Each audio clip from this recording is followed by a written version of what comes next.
We're on our way sa Inch Beach. In 4 minutes, we will be arriving. Meters, you will arrive at your destination.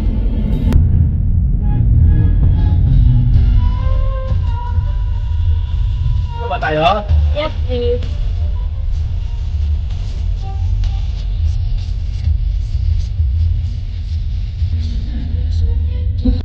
You have arrived. No overnight flight. Doon ako mag-iisa ulit. Saan? Yan o, solo. On to sand? Oh, okay, whatever. Kung saan pa. Sa doon. Ang parking lot is nasa mismong shore. Sa mismo yun. Oo, ibig sabihin matigas yung sand. Kasi kaya mag-park ng sasakyan eh. Hindi sila nababaon. This is nice. Ano tayo? Oh, galing. Oh my God! Gano'n ako may kumalamig doon. Ang ganda. We're here. Saan natin? Ay, hindi siya ganun kainit. Yeah. Malamig yan. Oo, malamig lang. Malamig. Mag-jacket ka, pero carry. Malamig. Tingnan ko nga. Kasi baka... Malamig. Hindi naman masyado mami. Kaya? We are still here in County Kerry. Dito naman tayo sa Inch Beach. Grabe oh. Sabi nila inch, pero parang ang laki-laki naman, hindi siya inch. Lawak-lawak oh. Ang laki. Ang galing. Ang layo ng dagat. Kasi ano pa sila, ang sabi nila is, ang high tide is 11 PM.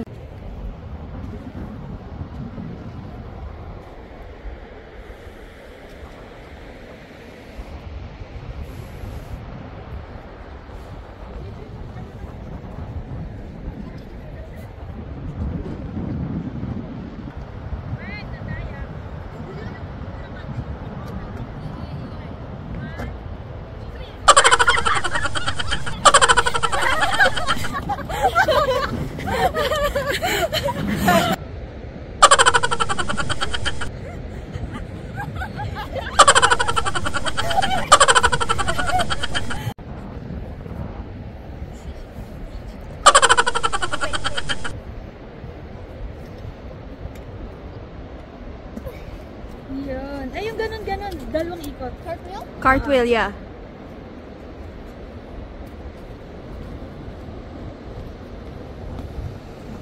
Nice. Okay. We start walking sa dagat, sa Inch Beach. Tingnan natin kung gaano kalayo ang dagat. Kasi it's low tide, so as expected, low tide is malayo yung lalakaran mo sa dagat. Hindi ko alam baka tinawag na ano siya, Inch Beach. Eh, ang layo-layo, ang laki-laki. I don't know why it's called Inch. Medyo malayo pa siya. Bago ka makapaligo, grabe oh, ang lawak ng ano. Tingnan natin kung gaano kalamig ang water. Siyempre, as usual, hindi kami liligo. Baka magkasakit. Yung sand niya hindi ganun kapino, pero hindi naman ganun kakapal. Tingnan natin.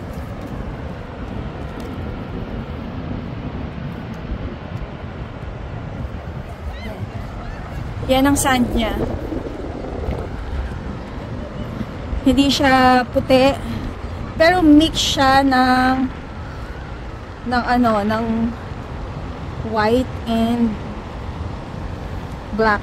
Pero kung titingnan nyo closer, para siyang may glitters. Parang siyang glitters. So, nagsha-shine. Siguro dahil sa mga shell na natunaw. Pero para siya nag-glitter yung sand. Dito sa actual na kung nandito kayo. Glittering ang kanyang sand. Very nice. Diba? Ang ganda oh. Tingnan natin yung Tingnan natin yung pinaka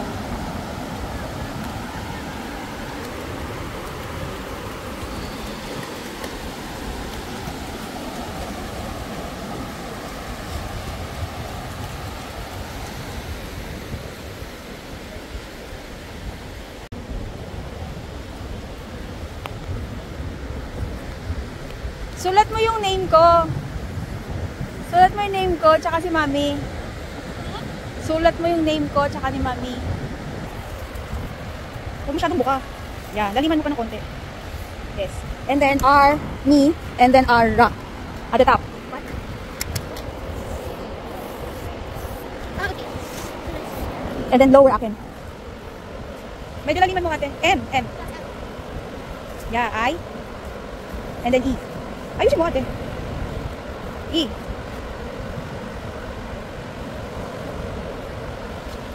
Saka. And then RA.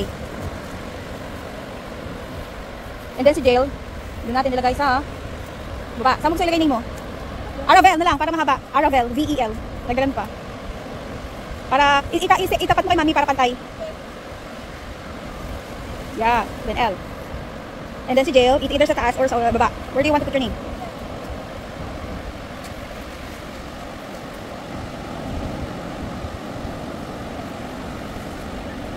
Itapat mo. Nice. Okay. Okay, we're going home na. Ang sarap naman ng hangin. Perfect spot to para sa mga gusto lang mag-unwind for the whole day. Tambay-tambay lang dito, inom ng kape, ganun. Pero sila oh, nakakatawa sila, may natutulog oh. Oh. Ayan oh, natutulog siya sa sand. Take water and scoop sand. Yeah. May natutulog siya.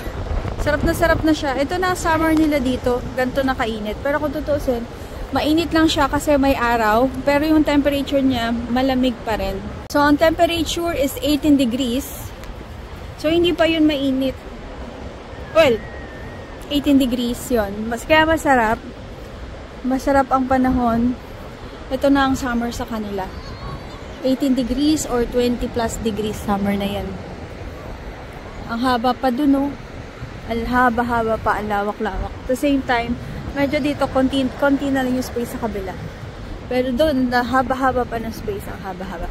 Kaya lang dito medyo maraming sasakyan kasi malapit siya sa pinakang entrance. Doon yung entrance doon. Doon ang entrance. Kaya medyo, ang mga sasakyan medyo nandito sa unahan. Pero yung iba mga sasakyan, pumupunta pa doon sa dulo for more privacy ba? Para sila lang ang nandun.